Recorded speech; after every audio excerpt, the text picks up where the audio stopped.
बिस्मिल्लाहिर्रहमानिर्रहीम अस्सलाम वालेकुम। आज हम बात करेंगे यूरिक एसिड और गाउट के बारे में। अगर किसी को जॉइंट्स में दर्द हो जाए तो यही समझा जाता है कि जॉइंट में अगर दर्द हो रहा है तो इसकी वजह बढ़ा हुआ यूरिक एसिड हो सकता है। हर तरह का जॉइंट्स का जो दर्द होता है इसकी वजह बढ़ा हुआ यूरिक एसिड नहीं होता, इसकी और वजूहात भी हो सकती हैं। तो आज हम बात करेंगे यूरिक एसिड और गाउट के बारे में। अगर यूरिक एसिड के लेवल्स बढ़े हुए हैं तो क्या हर यूरिक एसिड के लेवल को ट्रीट करना ज़रूरी है? अगर यूरिक एसिड के लेवल्स बढ़ गए हैं तो इसमें कौन से फूड से अवॉइड करना है, किन चीज़ों का इस्तेमाल करना चाहिए, प्रिवेंशन और इसकी होम्योपैथिक मेडिसिन कौन सी है? यूरिक एसिड प्यूरिन्स मेटाबॉलिज्म का एंड प्रोडक्ट है।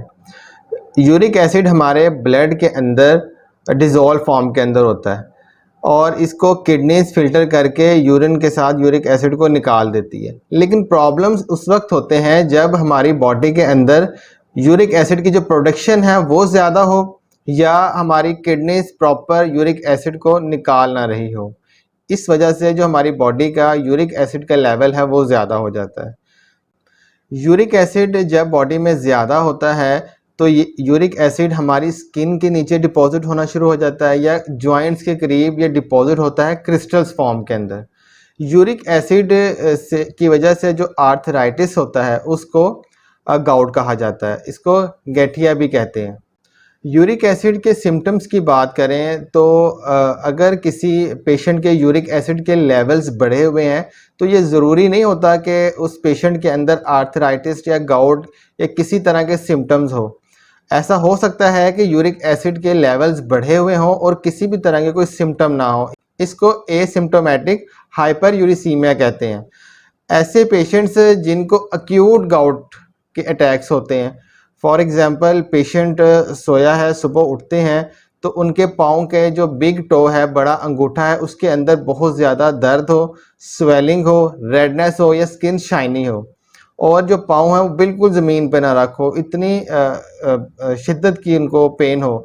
तो इस तरह भी कुछ पेशेंट के अंदर यूरिक एसिड प्रेजेंट होता है और ऐसा हो सकता है कि इस तरह का अटैक हो और कुछ वक्त के बाद वो ठीक हो जाए और काफ़ी टाइम के बाद तक उनको दोबारा से दर्द किसी भी तरह की ना हो और फिर कुछ वक्त के बाद इस तरह की जो उनकी दर्द की कंप्लेन है वो हो जाए।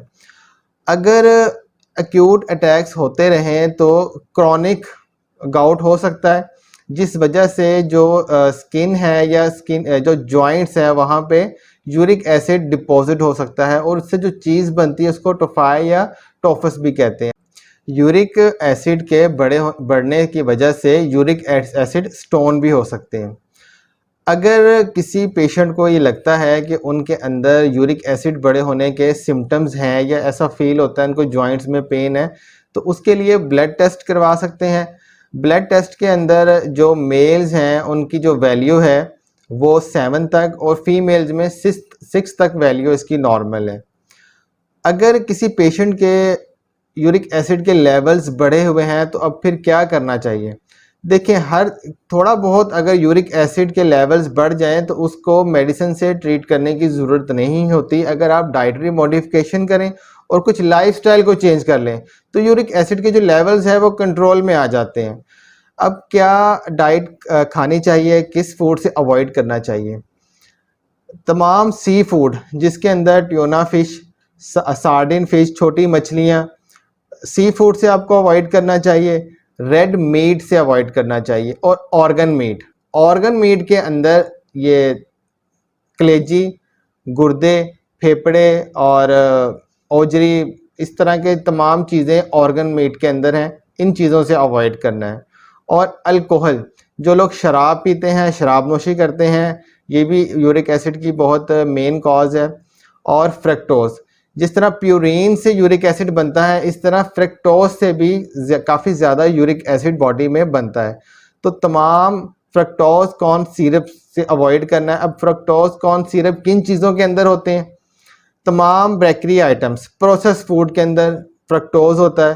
पैक्ड जूसेस, जो जूस पैक फॉर्म में आते हैं उनके अंदर फ्रक्टोज होता है। सॉफ्ट ड्रिंक्स, रेड ड्रिंक्स, जितने भी ड्रिंक्स आपके माइंड में आते हैं जो पैक्ड फॉर्म के अंदर होते हैं, कार्बोनेटेड होते हैं, उनके अंदर फ्रक्टोज काफ़ी ज़्यादा क्वांटिटी में होता है, तो इन चीज़ों से आपको बिल्कुल अवॉइड करना है। अब क्या चीज़ें आपको खानी चाहिए अगर आपकी यूरिक एसिड के कुछ लेवल्स बढ़े हुए हैं जिससे वो कंट्रोल में आ जाए। देखें, जो बॉडी है हमारी, ये 60 to 70% जो यूरिक एसिड है ये खुद बनाती है। जो हमारे सेल न्यूरॉन्स डैमेज होते हैं, यूरिक एसिड उनसे भी बनता है, और जो हम डाइट खाते हैं, खुराक खाते हैं, और कुछ यूरिक एसिड जिस तरह प्यूरिन्स के ब्रेकडाउन से यूरिक एसिड बनता है। इस तरह सब्ज़ पत्ते वाली सब्जियां, डाइट का बहुत इंपॉर्टेंट रोल है इसके अंदर। सब्ज़ पत्तों वाली सब्जियों से आपने अवॉइड करना है, जिस तरह पालक वगैरह। इसके अलावा तमाम सब्जियां आप खा सकते हैं, नट्स आप खा सकते हैं, अखरोट, बादाम, इस तरह के आप नट्स खाएं। दूध पी सकते हैं, अंडा खा सकते हैं, दही खा सकते हैं, चिकन या मटन आप खा सकते हैं। फ्रूट आप खा सकते हैं। कुछ फ्रूट है जिसके अंदर फ्रक्टोज ज़्यादा होता है, उनसे आप थोड़ा अवॉइड करें। जैसे कि आप खा सकते हैं, अमरूद खा सकते हैं, और खुबानी है, खुबानी खा सकते हैं, आड़ू खा सकते हैं, माल्टा खा सकते हैं। इस तरह आप फ्रूट खा सकते हैं। इसके अलावा बाकी फ्रूट भी आप खा सकते हैं, लेकिन आपने उसकी जो क्वांटिटी है वो थोड़ी मकदार में आपने उसको खाना है। अब हम बात करते हैं कि एक्सरसाइज के बारे में, कि क्या जिनके यूरिक एसिड के लेवल्स बढ़े हैं तो उनको फिजिकल क्या करना चाहिए जिससे उनके यूरिक एसिड के लेवल्स बेहतर हो जाएं। देखिए, ये यूरिक एसिड है, कोलेस्ट्रॉल है, ब्लड प्रेशर है, डायबिटीज़ है, हार्ट की प्रॉब्लम्स हैं, ये एसोसिएटेड है हमारे लाइफस्टाइल के साथ। अगर हम अपनी लाइफस्टाइल को डाइटरी मॉडिफिकेशन कर लें तो ये बहुत हद तक ठीक हो सकते हैं। तो इसके अंदर ऐसा है कि जिन लोगों को गाउट है, यूरिक एसिड की वजह से जिनको आर्थराइटिस का प्रॉब्लम है, गाउट है, तो उनके लिए जॉइंट्स में दर्द काफ़ी ज़्यादा होने की वजह से, स्वेलिंग और स्टिफनेस होने की वजह से उनके लिए हैवी एक्सरसाइज वगैरह करना तो बहुत मुश्किल है। लेकिन कोई ना कोई फिज़िकल एक्टिविटी ज़रूर करें और वॉक करने की आप कोशिश ज़रूर करें। अब हम बात करते हैं कि होम्योपैथिक में इसका ट्रीटमेंट क्या है। कौन सी होम्योपैथिक मेडिसिन इफेक्टिव है यूरिक एसिड के केस में, गाउट के लिए। जैसा कि मैं आपको अपनी पहली वीडियो में भी बता चुका हूं कि होम्योपैथी के अंदर पेशेंट के मुकम्मल केस टेकिंग, मुकम्मल हिस्ट्री लेके उसकी कॉन्स्टिट्यूशन रेमेडी सिलेक्ट की जाती है। लेकिन मैं आपको कुछ सिम्टोमेटिक मेडिसिन बताऊंगा जो आपके जॉइंट्स के पेन के सिम्टम्स के साथ मैच करती है। आप वो मेडिसिन इस्तेमाल कर सकते हैं और वो बहुत आपको हेल्पफुल होगी जॉइंट्स पेन के लिए। फर्स्ट मेडिसिन है ब्रायोनिया। ब्रायोनिया का जो पेशेंट होगा उसके जो जॉइंट्स की पेन होगी, यूरिक एसिड बढ़ा होगा, जो जॉइंट्स में पेन होगी, स्टिफनेस है, रेडनेस है, उसकी जो एग्रावेशन है, उसकी पेन ट्रिगर होगी वो मूवमेंट से होगी। जब कोई काम करेंगे, जॉइंट्स को मूवमेंट करेंगे तो उससे जो दर्द है वो ज़्यादा हो जाएगी। तो ऐसे पेशेंट्स ब्रायोनिया 30 पोटेंसी में 4 ड्रॉप्स हाफ कप पानी में 30 ml वाटर में डाल के सुबह, और हाफ कप 30 ml के करीब पानी शाम में 4 ड्रॉप्स डाल के उसको आप इस्तेमाल करें। 7 to 8 डेज आप इस्तेमाल कर लें। नेक्स्ट मेडिसिन है रस्टॉक्स।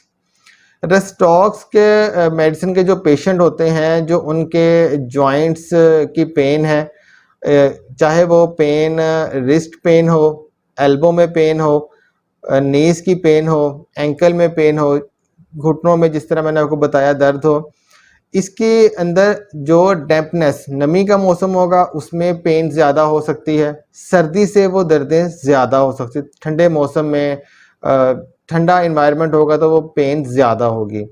और इसके अंदर जब मूवमेंट करेंगे तो पेन होगी, और मूवमेंट, मुसलसल मूवमेंट से या तो पेन कम हो जाएगी या बेहतर हो जाएगी काफ़ी। तो ऐसे पेशेंट्स रस्टॉक्स 30 पोटेंसी में हाफ कप पानी में 4 ड्रॉप्स डाल के आप सुबह और 4 ड्रॉप्स शाम में 7 to 8 डेज आप इस्तेमाल कर लें। इससे आपकी जो दर्द है वो काफ़ी हद तक बेहतर हो जाएगी। नेक्स्ट मेडिसिन है अर्टिका यूरेनस। ऐसे पेशेंट जिनके इन मेडिसिन के साथ सिम्टम मैच नहीं होते वो इस मेडिसिन का यूज़ कर सकते हैं। Ertiga Uranus mother tincture 10 drops सुबह और 10 ड्रॉप्स शाम हाफ कप पानी में 10 to 15 ड्रॉप्स आप डाल के सुबह और शाम 10 डेज आप यूज़ करें। साथ में जो आपको मैंने डाइटरी मॉडिफिकेशन और लाइफस्टाइल, जिस तरह के आपने वॉक वगैरह करनी है, कोशिश करनी है अपनी डायबिटीज़ को, ब्लड प्रेशर को कंट्रोल में रखें। जो मोटापे का शिकार हैं, ओबीस हैं, वो अपना वेट कंट्रोल करें, जो उनका आइडियल वेट है उसके मुताबिक अपने वेट को मैनेज करने की कोशिश करें। तो आपके जो यूरिक एसिड के लेवल्स हैं वो नॉर्मल हो जाएंगे। और अगर आपके यूरिक एसिड के जो लेवल्स है वो नॉर्मल हो जाते हैं तो आपने कोशिश करनी है कि जो आपको डाइटरी मॉडिफिकेशन बताई है उसको आप रूटीन का हिस्सा बनाएं, उसके मुताबिक ही चलें। अगर आपको लगता है कि आपके यूरिक एसिड के लेवल बढ़े हुए हो सकते हैं, आपको कुछ सिम्टम्स लगते हैं इस तरह के, तो एक बार लाजमी आप डॉक्टर को चेकअप ज़रूर करवा लें। उम्मीद है ये वीडियो आपके लिए नॉलेजेबल होगा। अगर इस वीडियो के रिलेटेड यूरिक एसिड के बारे में आपको कोई क्वेश्चन है तो आप कमेंट सेक्शन में पूछ सकते हैं। बहुत बहुत शुक्रिया। अस्सलाम वालेकुम।